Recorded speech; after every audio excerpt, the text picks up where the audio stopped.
If your blood runs orange and blue, this is the pod for you. You're listening to Orange and Blue Bloods, hosted by EJ Stewart and Tommy Beer. Let's get to it, New York. Let's see what they do in Game 7. That is going to take place on Friday night. So before we get out of here, we got to quickly mention for Game 5, Julius Randle was named to All-NBA third team. It's the second time in Randle's career that he was named an All-NBA player. He joins Willis Reed, Walt Clyde Frazier, Bernard King, Patrick Ewing, Carmelo Anthony, Richie Guerin, and Carl Braun, as the only players in franchise history to be named All-NBA multiple times.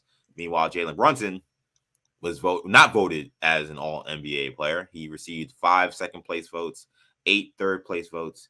Drew Holiday and Ja Morant were the only guards to receive more votes for All-NBA that did not make the list. So Randle, All-NBA, second one of his career.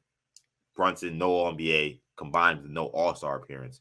So when we look at Randle, and I think this has been an interesting week for Mr. Julius Randle. I mean, between the comments, between the poor play, between the All-NBA selection, and then the game he had last night where he definitely did answer the bell, even if, he maybe took one on the chin to start the first quarter. Like, what do you make of Julius Randle at this point? Like, what I don't even know. I mean, I lost for words because it's like this is kind of the experience with him where it's like you give and you take. Like, is he underappreciated? Do these All-NBA selections mean anything given what he does in the postseason? Like, how did you when you saw this news that he was named All-NBA 13 coming into that game? How did you take it? And then how did you feel coming out of that game knowing that he's an All-NBA third player? Because I'm sure the feelings were different.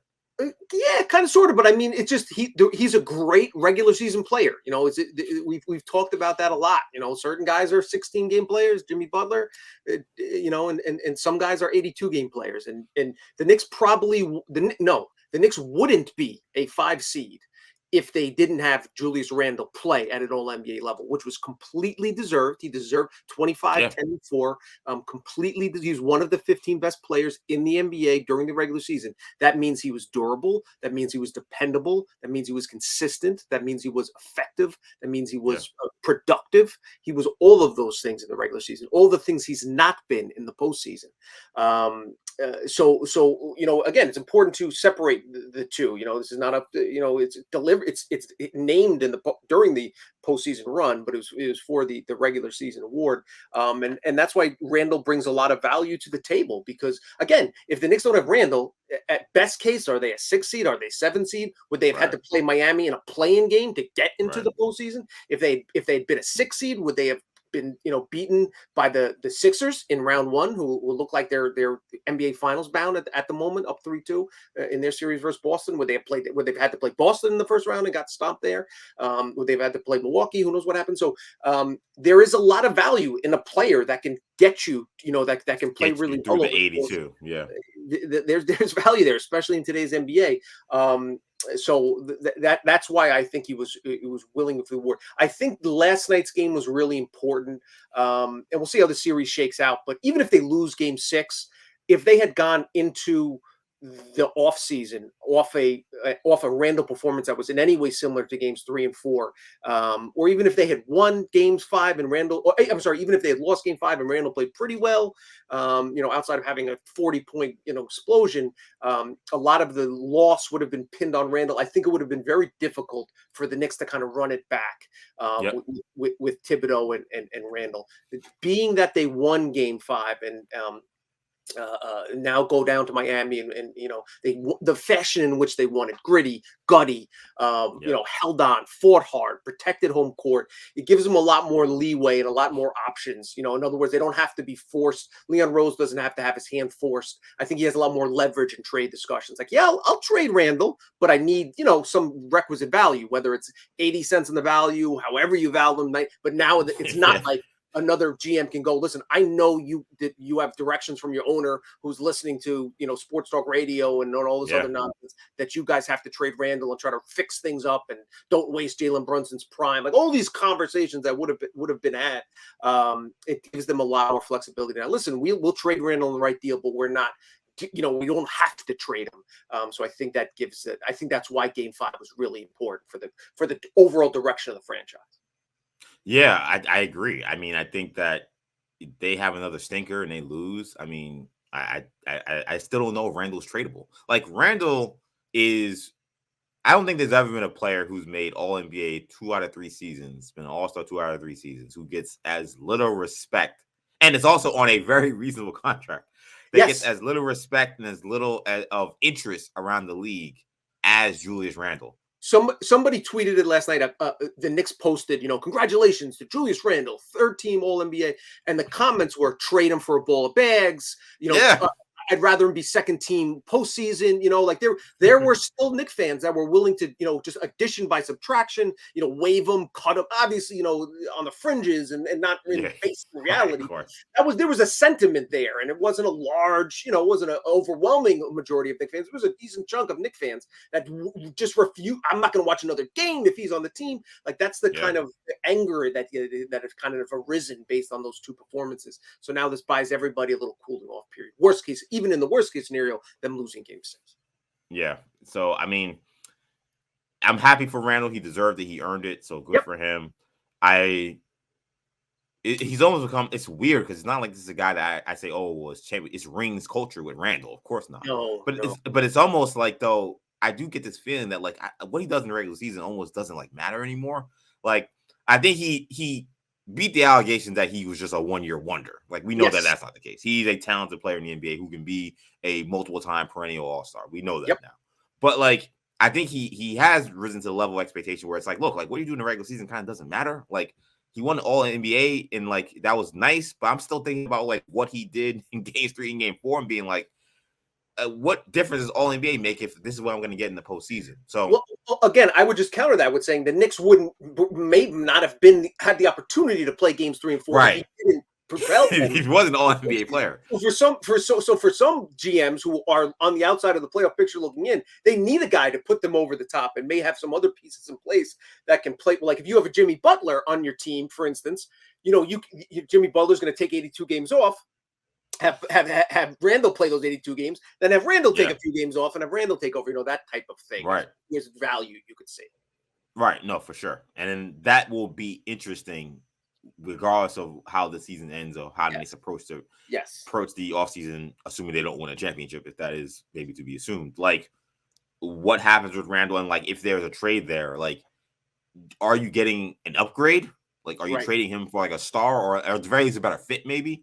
Right. Or are you trading him saying, hey, we're trading him, getting assets back so that we can start Obi and kind of build a team around this new direction? I find it hard to believe that they'll trade him, to be honest. But I think last night made it a lot.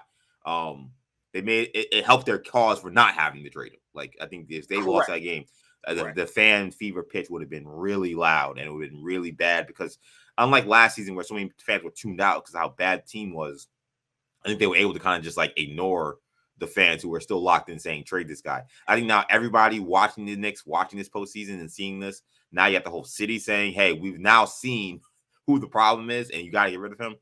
It would have been a lot different. It had that game not happened on Wednesday. You would have been inundated with articles about trading him for another talented but flawed player, the Zach LaVines, the Karl Anthony Towns, like with the Knicks. That's what I was hearing. Yeah.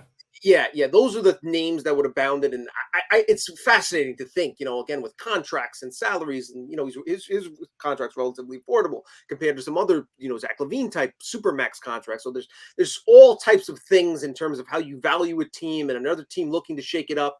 So they bring Randall in and ship out one of their guys that don't quite fit as well. And maybe Randall fits better. One other thing that it kind of got lost, flown under the radar, but there was a note in Ian Begley's SNY column this morning that there was altercation, maybe too strong a word, but there was some type of brouhaha in the Knicks locker room, voices raised and confrontation over effort. Randall wasn't named, no individual player was named, but it was just that their season was on the brink.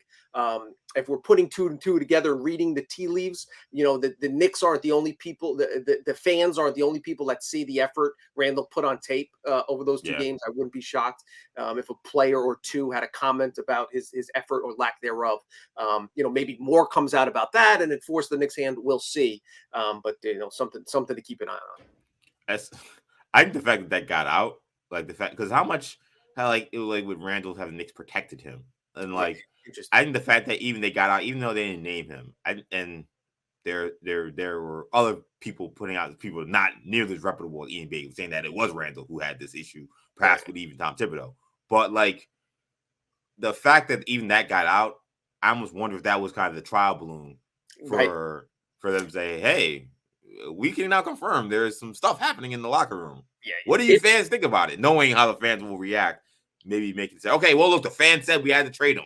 We love Julius, but I mean, the fans couldn't take him anymore. Like, a lot of these things are done on purpose. If Knicks had lost, would Woj or Shams have an in-depth, Exactly. and with some names and some stats and and a produced hit piece, would not be shocking had they lost. So we'll see if that it still may be in the works. It's still, again, they may want to float a trial balloon and see kind of how people respond to it.